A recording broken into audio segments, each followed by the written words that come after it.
everyone. I'm Elena Armijo, and I'm the founder of the C-Suite Collective.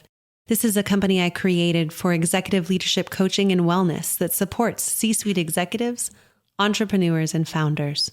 Now, more than ever, businesses are running faster and with fewer resources. Burnout, overwhelm, disconnection, and disillusionment are the new norm for teams struggling with an old paradigm.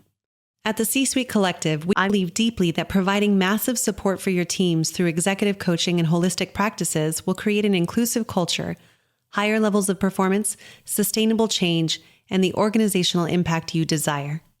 You can find us at the c-suitecollective.com.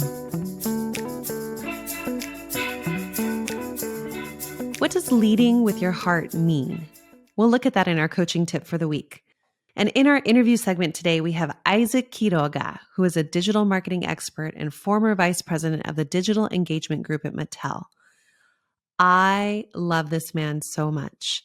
We have been friends for over 20 years, and he has a very special place in my heart in terms of friendship and coaching and leadership and arts. You know, he's a former singer as well, like myself, and I just think the world of him and his views and leadership in many spaces. I hope you enjoy the episode today, and remember, something powerful resides within you. I'm here to support you in seeing it and creating it. What does leading with your heart mean? This is something I've been talking about on and off for the last 2 years. And when I think of leading with your heart, I really think of empathy and courage and vulnerability. Many leaders right now are afraid of what's going on in the world, and our natural instinct might be to suppress that or hide it instead of having it be one of our strengths. So the 3 things I think about in leading with my heart, the very first thing I start with is vulnerability. The teams that I lead and work with are only going to be as vulnerable as I allow myself to be vulnerable. So it's the idea that the more that you allow yourself to be vulnerable in a space, the more connection it will create and vulnerability in your teams. Now, I want to remind us that vulnerability isn't disclosure. So this doesn't mean showing up and sharing all of my personal stories or hardships in my life. It might simply mean saying in the moment, I don't actually have the answer right now, and I don't know what the answer will be, but I'm willing to be in the conversation together. That might be really vulnerable for me to say if I'm not coming from expert or needing to have all the right answers. The second thing is active listening. When I lead with my heart, I am more interested in listening to hear and understand than to respond. So I find myself practicing active listening in many spaces where I really want to feel connected and with my heart wide open so that the other person across the table from me can really feel that with me. And together we can create a sense of connection through active listening. And the third thing is all voices matter. So leading with my heart means that my way is not the right way, and that any voice in the room deserves time and attention just as much as my own. So all voices matter is really a foundational grounding point where I can remember that I'm inviting all voices to the table on purpose so that we can have open-hearted leadership together. Oh my God, Isaac, I love you. I love you so, so much. Thank you for being here. I have been excited to interview you for a while now, actually, and it took me forever to ask you. So I'm just so honored that you're here. And I wanted to share a little bit of a story of our background because I like to share that with everyone who comes on. And our story is pretty special. I think out of everybody I've interviewed, yeah, like people from home are always special. So I met you in, I'm not going to remember the year. I think it was 1999. I was going to say 1999. First year of college. Babies. First year of college. That's right. And I remember the first time I met you. I walked into whatever class we were in. I'm not going to remember the class or whether it was, ear training or choir or whatever, whatever we were in at New Mexico State University in our music program. But I remember meeting you and thinking, this man has such a light in his soul. You were warm and loving and kind and bombastic. And I had never met anyone with such a fierce love of excitement and adventure at that point. Because, I grew up in Las Cruces, New Mexico, and you grew up in El Paso, Texas, but I never met anyone that was so courageous to just try things like you were.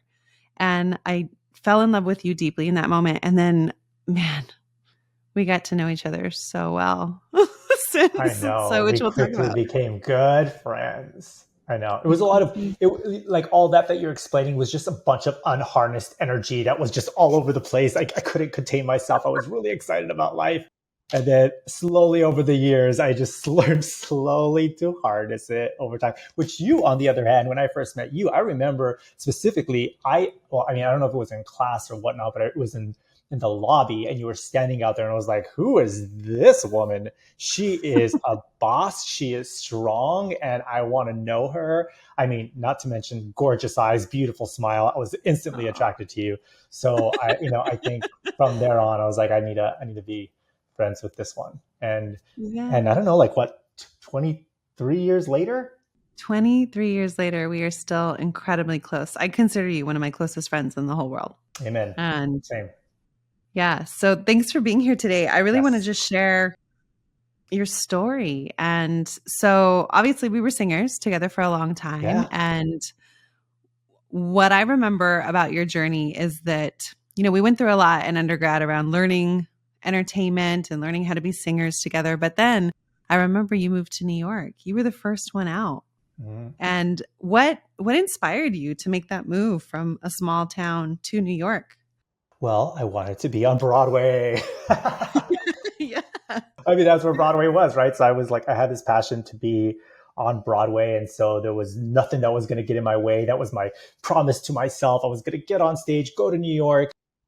And so there was not really a question for me. That's where I had to go. And I remember like asking one of our professors there, like, oh, I want to be an actor, I want to be a performer. She's like, well, you better be prepared to, be a teacher instead, because that's where we end up, the people who want to be performers. And I was like, I'm never going to be a teacher. What are you talking about? Years later, she's probably right. But I went over there to New York. I got there scared out of my mind, didn't know what I was doing. I went with nothing. I stayed on my friend's couch, and I stayed there for 6 months, living on the Lower East Side, getting in lots of trouble, going to Jersey for a quick moment. uh, it was a mess. I got so scared. I was like, what am I doing here? This is wild. 6 months later, I left. I got out of there so fast, and I came back, I believe, home probably. And then my journey began where I started again, either working as an actor or just taking small jobs. And then I thought, the only real way to get me back to New York is to go to school. I think that's going to Mm. probably be the best way. So I went because I was a really good student. I was like, I could do Yeah, school. you So were. I went and I was like, okay, what schools in New York can I go to that can teach me how to sing, dance, and act? And that was Mm. NYU, and I went to NYU for my grad degree in music theater, and that's where, and I stayed ever since. Like I think 10 years, 11 years, I was there. Yeah, you were there for quite a while. And Yeah. during that time, it was such a journey watching you grow. I think, when I think of leaders, I think oftentimes people think that leaders just become leaders when they get some fancy title or Mm. are put into a leadership role. And what leadership did you have to have in your life to even go back to New York after trying it and getting scared? I think there was a vision in my mind of what I wanted to be, where I wanted, what I wanted, what I wanted to be, what I wanted my life to look like. And I've always had this blessing and a curse ability to be in the future constantly, which like my Both of lesson in us. life is constantly like, be here, be now, be, and I'm always in the future. So I think that alone, just always having that vision of where I wanted to be and making sure that the present was matching that vision, I knew my steps. It was very clear to me. And I remember like friends even being like, gosh, I wish I had your clarity. Like, what you want to do. You want to be on Broadway. That's all you want to do. And that's what you're going to do. And that's it. And I was always like, yeah, there's no question. That's what I want to do. And I'm sorry that you don't know what you want to do, because that's exactly what I want to do. Come to find out, it was just the light that was leading me there. Mm-hmm. And I, but I've always had that vision, I think, as leaders, that comes in handy, I think, as a Yeah. skill. But I think really, like, Yeah. leadership is really just the ability to influence others. And so you don't realize you're a leader until you realize that the things that you're doing and the actions you're taking are actually inspiring or influencing other people. And then you're like, oh Mhm. shit, actually, what I say, what I do is actually having some kind of influence on others. So you kind of, you learn that along the way. I had no idea. I mean, I didn't consider myself a leader. It was just, Well, and yeah. you were like, I think about your leadership back then, you went first. And Mm. there's not many people in my life who, at that time, I mean, I'm very much like you, right? Like I was always looking like 500 Mm-hmm. years into the future Mm-hmm. for our vision in our life. And I think we're very similar in that regard, but I wasn't as brave as you were. And I have to say, watching you go to New York, come back, and then go again and Mm. tackle it. And when I mean tackle it, you killed it.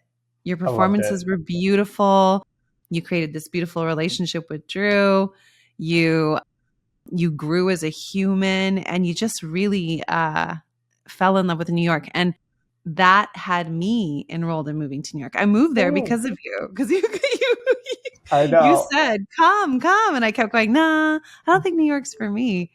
And sure enough, when I came, You stayed you longer paid than for I me. did. I did. I stayed 14 years before I Yeah. moved. Yeah. Yeah. Well, so what happened after New York? What was next? And what was the pivot? So, in New York, it's really funny because I went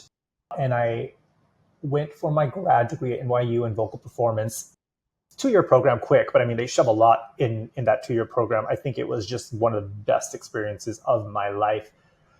Hmm. I learned within the program. I was, performing and on stage and being like, God, I love this so much. And then, towards the end, I realized, oh shoot, actually being an actor um, is running your own business. Like, Mm-hmm. you have your own business. You're not working for anybody. You have to manage your own business. And I realized I have no business acumen whatsoever. I know how to sing, Hmm. dance, and act, but I have no business acumen. I don't know how to run my business. I don't know what to do now. I don't know how to bring money in. And so that was my next path, was build business skills. And I Yeah. decided I'm going to get into the business workforce and learn some business skills so that I can, you know, you know, be well-rounded as a performer and as a business owner, entrepreneur. It's so crazy that I'm thinking back when I was thinking that, because I felt like I was just an idiot back then. But yeah, I guess I had the foresight to be like, I need these business skills. And so I went into the workforce just as a temp in like temp agencies, really easy in New York, and they kind of place you everywhere. And I got this role as an executive assistant at a preschool intellectual property owner called Hit Entertainment. It was an independent company, and I worked as an executive assistant there for a while as a temp. And then they liked Yeah. what I brought to the table, so they hired me. And it was the first time I had seen a paycheck, and I was like, they were like, "What do you want to get paid for this?" And I was like, "I don't know, like 30,000." And they're like, "How about 50,000?" And I was like, "Great." So that's when the corporate golden handcuffs started in my life of like this. And I graduated with like Yeah. $150,000 of student loan debt. So that was Yeah. no. From singing. Yeah. I was NYU. thinking, exactly. So I was like, you know Mhm. what? This is going to meet my needs where I'm at right now. I was really good at school. And I was like, this is kind of like school. You're just like given these assignments and you're given these tasks and you just got to complete them. And I was good at it. And I just kind of, I was a team player. I worked hard at it. And that's what got me into it. And then, 16 years later, I really went somewhere I didn't think I could even go to. But that's how it started. Well, I love how modest you're being, because I really want to highlight like zero business skills and realizing that as a singer to temp to top executive at Mattel, Yeah, right? it So was a good. yeah. I will say one of the things, and this is for all artists out there, like all performers, all people with this education. I mean, the skills that you can build just in presentation alone presentation and being able to get up in front of a room and speak and inspire and entertain or whatever that is, just smile, right? And just light up, because that's what you learn how to do as a performer. That will take you really far in business alone. It's because you'll learn the skills, you'll learn the practice. But the thing that really took me where I needed to go was my ability to stand up in front of a room and command a room and make people 100%. believe that I knew what I was doing. Right. So like it's a huge skill. So if you're an artist, a performer, getting that background, it can take you such a long way. They're real skills worth learning, because we get a lot of flack for like getting degrees in the arts. And I will say that it is that degree, those skills that I learned, that has really propelled me completely in what I needed to do. And propelled you into excellence and a top level job in the US market.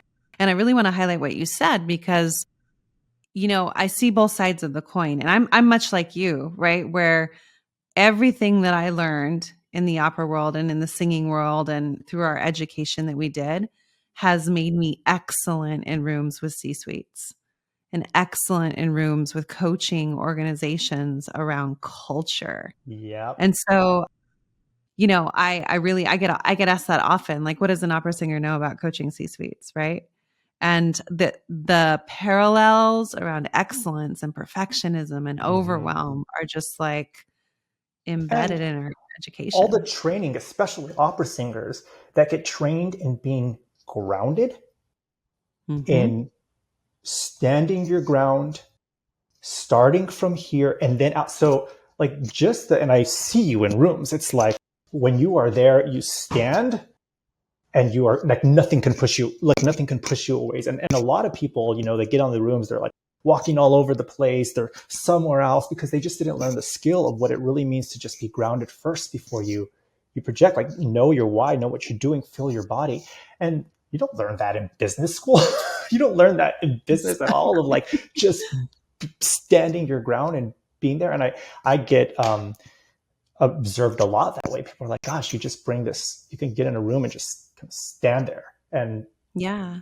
present. So yeah, the opera training you got, I think specifically for you, is you being able to just get in front of a room and be grounded, which makes everybody else feel much safer. Much like, okay, all right. Exactly. And that is what it's about, right? When we're Mhm. talking about leadership, is inviting people in to be safe enough to find their own voices and their own Mm. grounding, right? Which is something that I don't know if I take it for granted, but I do feel like we do it naturally because of how we were trained Yeah, over and I over and know. over again. It's Right. kind of amazing.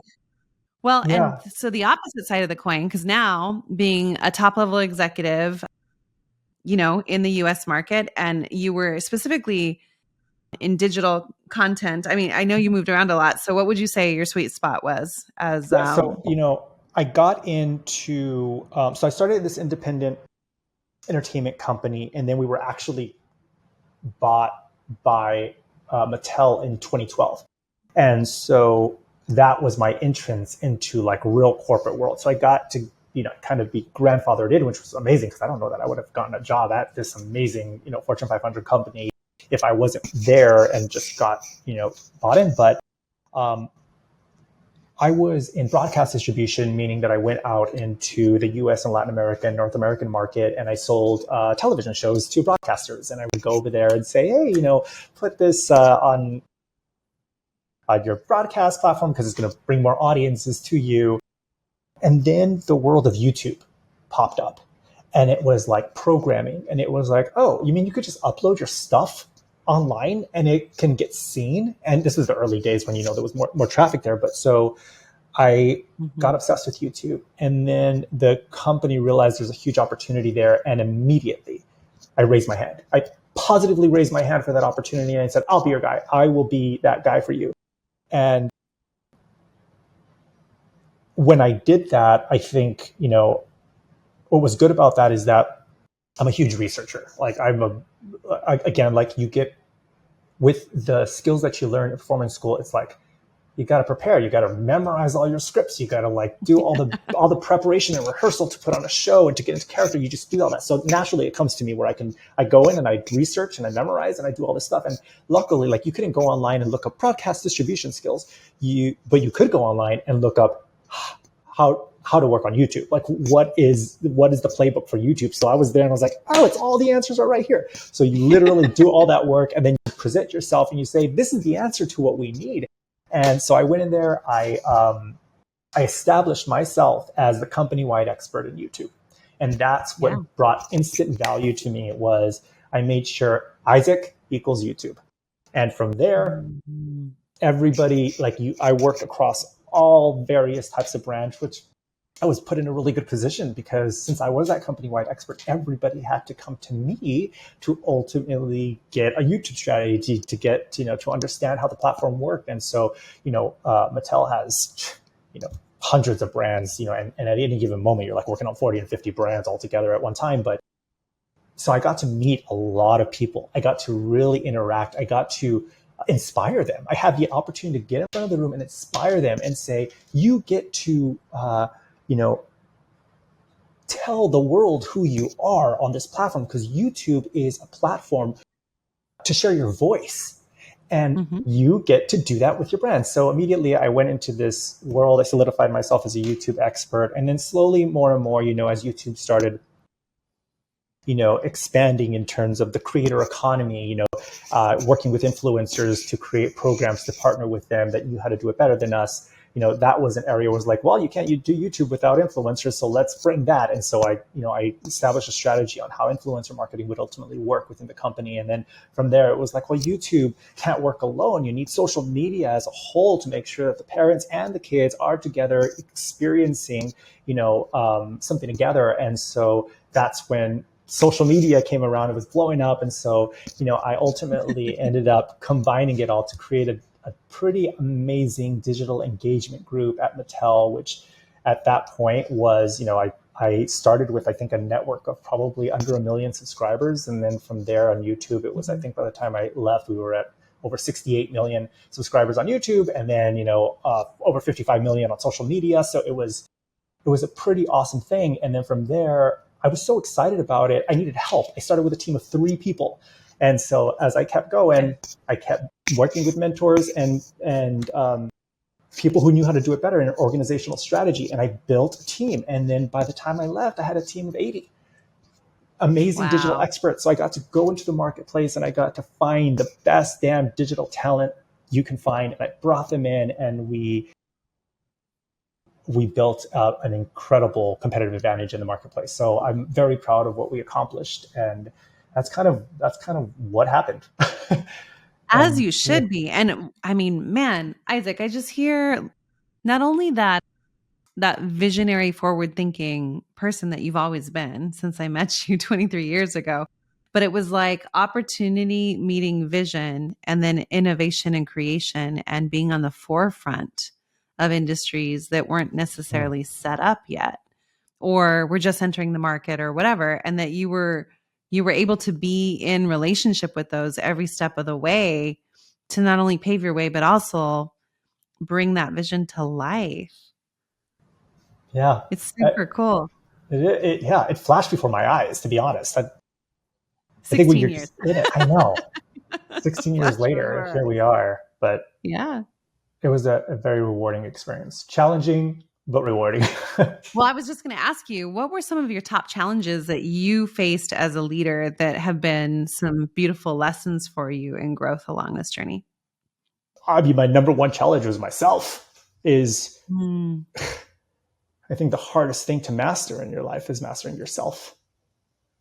Because as humans, we are just fraught with doubt and, just all of the most negative things you could possibly say to somebody. You'd say in your own head, or like your time management gets away from you because you don't know how to manage yourself. And I think that was one of my biggest challenges is like, all right, I'm taking on all of this responsibility. I'm taking on more and more work, and I'm not I need to meet myself while I'm doing that. I need to build my foundation. I need to Mm. build my shoulders stronger so that I could take on, instead of like, no, I can't do it. I can't do it. It was like more and more coming. Well, then what do I need to make sure that I can handle it, that I can withstand that? I think mastering yourself is probably first and foremost one of the biggest challenges of being a leader, is making sure that you are on top of, that Yeah. overall. I think letting go is a huge challenge. Like, as Mm. you start getting more and more control over things, as you grow in your career, you have to learn how to build, and you have to learn how to let go. You have to give Mm. it all the love you can give it all the attention you could give it, and then you got to build it so that somebody else can take it and take it away from you. And I have to do that so much, because if you're taking on more and more and more, you're just going to keep piling on. Something's got to give. So, that was a challenge for me, is like, how to let go. Is, as things kept growing, I'm like, all right, I can do this, and trusting Mhm. others to know their place. I think that was a big challenge for me as well. Yeah. And then Those are amazing. I think asking for help was another huge one. Like, knowing when you need help, because Yeah. as lone people, again, we're like trying to prove ourselves as soon as you need help. And or like, you're getting into this project and you don't know the things that you know. I mean, I didn't learn that until honestly later on down the road. But I think that was a big challenge for me, is just asking for the support that I needed to succeed. Well, and how do you think that you harnessed all this? Like, where did you learn these skills? Those all three of those are very insightful. So, how did you work on yourself, and how did you learn to ask for support? So that's really funny, because I'm not, as you grow as a leader and as a person who inspires, right? You're no longer like a manager. You're you realize you step into this leadership position when your role is to set a vision and mobilize and inspire a team around that same goal. And Mm. there's some inspiration that has to take place. It's not just about setting the vision and letting them go. It's really about continuing to remind them and inspire them to go in this world. And where, a manager role is a guide role. A manager role is like, okay, the vision is set, so let me guide you along this journey, and here are the things that you got to get done to do it, right? So as a leader, I had to build a different skill set of inspirations, of vision, of what it takes to be a leader. And Mm. that's when I started getting more involved in that. And I'm not saying this because you and I are talking, but something really changed for me when I joined the leadership coaching program that you invited me into. And that's when a Mm. massive switch happened. And it happened, I was going into there thinking that, I was scared. I wanted to leave. I was scared because I couldn't do this anymore. And it was that coaching experience that helped me find the power within myself to believe, yeah, you can do this. Why are you giving this up when you've built it for so long?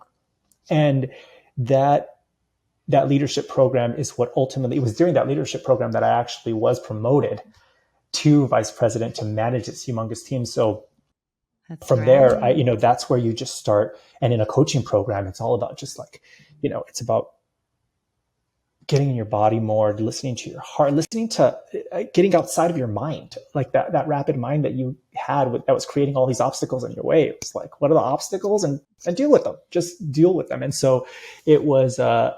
I think that was a major inspiration for me to really look deeper in what I was capable of, and I came out a fucking badass leader. You did. And you Yeah. already had the qualities there. But what I love about this story is the leadership program that you joined is accomplishment coaching. Mhm. And it has a bunch of coaching the Mhm. entire year. Not only are you being coached, but you're learning how to coach and be that visionary guide, manager, and CEO in one, but Mhm. also just really lead from your heart. And Yeah. I remember watching you that year and just thinking how magical it was that you were willing to lean in and trust yourself and see that in yourself It was very and difficult. really own that you could be a top executive in the world coming from El Paso, Texas, Mhm. and having gone through your journey that you've gone through. Yeah. Yeah. Yeah, what I love so much about it is not only like when you think about coaching, a coach is there to reflect back to you, like it just like holds up a mirror to you. And as a boss, you don't really get Mhm. that a lot from your employees. Like getting feedback from your employees as a boss is like they tell you all the good things that you want to hear, because so like you don't get that like tough love, that feedback of like, actually you said you were going to do this, you didn't do this. And so like it just holds up a mirror and it shows you who you are in a sense, and you help Mm. discover yourself a little bit more within coaching, which I really appreciated. And then, but I think the most powerful thing about coaching is it takes you outside of who you are. And like Mm. I said before, you have all of these doubts that come in, constant negative thoughts that are holding you back, but they're negative. We say that they're negative, but it's just a survival mechanism. It's just like you as a human, you are taught different ways or conditioned to survive in the world, and you're protecting yourself, and that's all that it's doing, is just like constant, like, are you sure, protect yourself, protect yourself. But what coaching did for me is like it just elevated me outside of myself. We were talking in a different, higher level conversation. So instead of like, okay, so what are all your fears? Well, I'm scared of being rejected. I'm scared of not, making enough money. I'm scared of not being good enough. I'm scared of, all of these various fears. It was like, Mhm. okay, we could go in and tackle each one of these fears separately, or we could get out of that conversation and we Mhm. can put a different perspective on it. What if all of this you're doing is a calling? It's a service towards something Mhm. bigger. Mhm. What do you think about that? Mhm. And all of a sudden, all those things that I was like paying attention to was like, oh, okay, I don't have to worry about that stuff, because if this is a service, if this is a calling, then this is what I'm supposed to do, and I can do it. I could put, I can get better at it. And so it was such a magical experience, because you don't realize the real power you have inside of you, and once that's unleashed, it's an Ooh, awesome experience. unstoppable. Yeah, pretty cool. I have a couple questions, that just because I think your perspective is really unique, and where you come from and your background that is adding into it. What do you think is changing in the culture of leadership, and how that relates to even social media and the digital world? Like, what do you think is coming? And since you are always on the forefront, what do you see for leadership in that space? So it's not just a trend, right? It's not like, because in so I was leading a big marketing group, and we're always looking at trends and what consumer needs are, where the market is going. And there was this trend of personalization that's coming forward. Mm. Personalization is customers expect you now to know exactly what they want and to give them exactly what they need. Tell you exactly. So it's a very Mm. personalized experience, where before it was kind of blanket, it was broad, but Mhm. now, because of the dawn of the internet, because of different customizations you can make of different tools, you could do that. But in corporations, and this is what we faced a lot, is because of the scale and the size of corporations, they tend to treat everyone as this group, right? As just this. And I think now, as leaders, it's not the same anymore. You this new generation Mm. expects a unique experience, expects you to meet them where they are. Each individual person, every employee has certain needs, has certain wants. And and I think that's where leaders have to adapt to. Is this generation is not going to just keep taking the same old stuff that you've been putting on them over time. They want you to listen to them. They have voices now. They expect you to meet their, I don't know, I want to call it demands, but when I Mhm. heard of a demand, it was just them giving me feedback on what they wanted. And so I got to experience what they were really interested in, what drove them, what motivated them. And I think as leaders, we really got to meet with our individual team members as humans, meet them where they are, and start from there. Because I think this blanket approach anymore, it's just not going to work. I think more and more employees are leaving companies because of that, because they're just being looked at as this like factory worker within an organization. And, they're not giving a purpose for what they're doing. They're not being given a goal, an individual goal for themselves. So I think that's probably where leaders are going to really have to adapt. and it's harder. So you have to get really empathetic leaders that can talk with individuals and meet them and not think of it as a big pain in the ass, because it's a lot of work. It makes it a lot more difficult when now you're having to work with people individually. And so it's a different adaptation. I love that. And I know that the culture you built, with your team was solid, because I remember even meeting a few of them on and off over the years and how much they adored working with you, and they adored it was amazing to see a company that actually had people that would show up from commitment and love and passion and drive, and you really curated that. And so I wonder what you would say to leaders who are struggling a bit right now, because one of the things I'm talking to executives all the time is they're tired of attending to feelings. Like, that's what I hear a lot. Like, yeah, we're tired of listening for 2 years and we need to get back to productivity and it's not working. And so what would you say to those that are still a bit resistant to integration of all of this? I don't mean to laugh, but I'm like, fucking, come on, give me a break. I like, what drives a human? What like productivity? Great. So like, start an automated factory somewhere and get that going. But what is business? The key business factors is people, product, and process. Process, product, great productivity. People is a humongous key business factor. And if you're not willing to put in the work to make sure that you are growing your people, of the most important part of your company, I'm sorry, I don't know what to tell you. However, I will say, find out what motivates people, what inspires them, whether it's more money, whether it's a great place to live, whether it's more flexibility, whether it's whatever that is, whether it's a purpose, the why behind what they're doing. I'm not just hawking more plastic. I'm improving the world. I'm making the world better. So it's truly about, I don't know. And, I think people hear this a lot and they're sick of hearing this purpose-driven culture. But I think it's true, because we as humans are waking up to this experience of like, I have a place and I have a role in this world, and I want to be proud of it.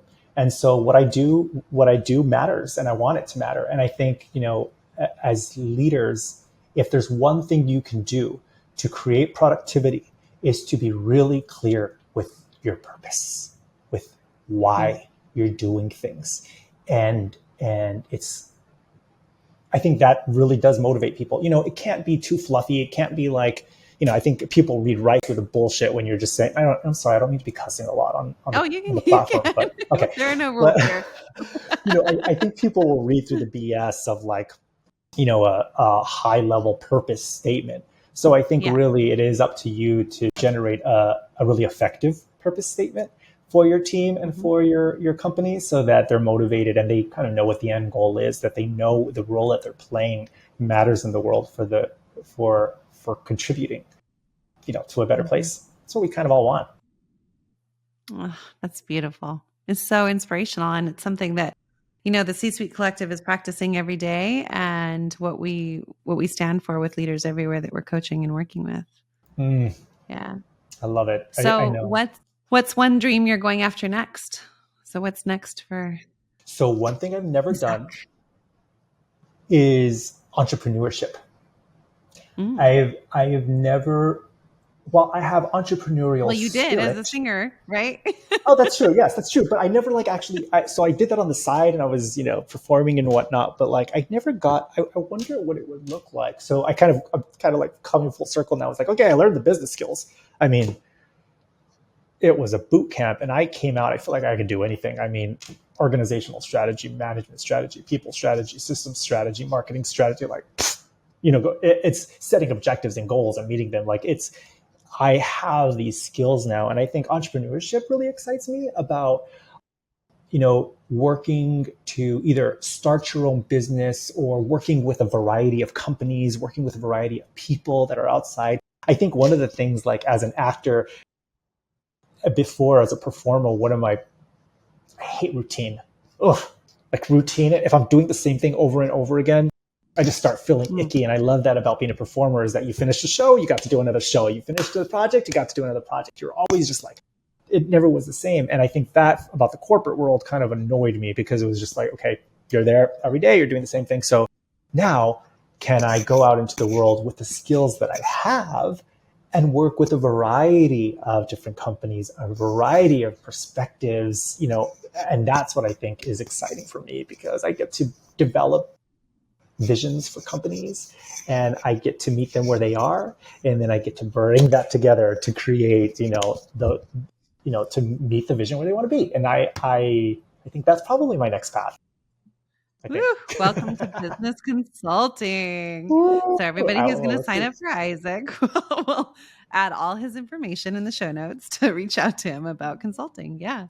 Yeah, I mean, I have to start it first. We'll see. I've been taking a good break. I've just been playing house husband, literally just cleaning and cooking and being here at the home and seeing what's around me and finding what my true interests are. It's been heaven. So I'm not that much of in a hurry to go back into it, but I will be there again because I do love it so much. It excites me and challenges me. Yeah. Well, thank you for your heart, and thank you for being the kind of leader that's so grounded that you would be innovative and brave and courageous in the trajectory of your career, but also even in what's next, and slowing down and knowing when to listen again. It's really, really beautiful. Thank you so much. And Elena, to you, I mean, I can't, if I can acknowledge you for a little while, it's just, you are home to so many people. Like, your eyes pierce through people's souls and they make you feel immediately safe with you. And I think that's such a humongous advantage you have as a leader, making people feel safe. I think the love that you have, your heart is just yearning to give love, and the people you're with can feel that, and all people want is to be loved, and you could feel that with you. So I appreciate that about you as well. And I mean, overall, I think your emotional intelligence is off the charts in terms of being a highly rational thinker, and then also being the range of a deeply sensitive artist that has emotions. And I love that because it's a rainbow and it's a spectrum. And I think that is another humongous leadership advantage that you have, that your limits, all the range. And so to that, you are such a valuable leader in this world. And I'm so grateful to call you my friend, and I love you. Oh, thank you. I love you so much. Thank you for coming on and sharing your gifts for the world. You bet. All right. If this conversation sparks something for you, let it move through your week. Take it with you. Take on one small action to move the ball forward. And if you want to join our community of leaders who are daring to lead with courage and heart, you can find that at www.elenaarmijo.com or www.thec-suitecollective.com. I reserve a small number of complimentary 20-minute sessions for leaders who want clarity on what they need and insight into what is getting in the way. The practical next steps that create real movement and results in your leadership journey. So you can schedule a call through the link below. It's in the description. Like, subscribe. Thank you for listening, for showing up, and for doing the work of being human together.